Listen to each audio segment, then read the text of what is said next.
اور یہ قاری صاحب یہ دیکھیں فتاوی شامی کی عبارت ہے اور بالکل واضح ہے، جو دوسری جگہ میں نے نقل کی ہے وہ یہ ہے، ان الکاہن من یدعی معرفت الغیب باسباب، کاہن وہ ہے جو غیب کی بات کو جانتا ہو۔ غیب کیا ہے؟ یہ تمہاری شادی تمہارے لیے بہتر ہے، یہ شادی تمہارے لیے بہتر نہیں ہے، یہ غیب کا دعویٰ ہے۔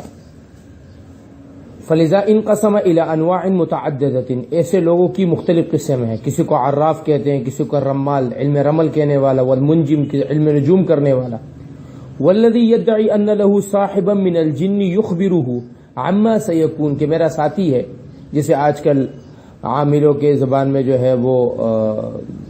کہتے ہیں کہ میرے پاس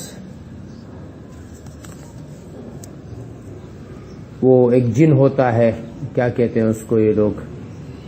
کہ میرے پاس جن ہے اور میں اس جن کے ذریعے سے معلومات لیتا ہوں، وہ نام اس وقت ذہن سے نکل رہا ہے،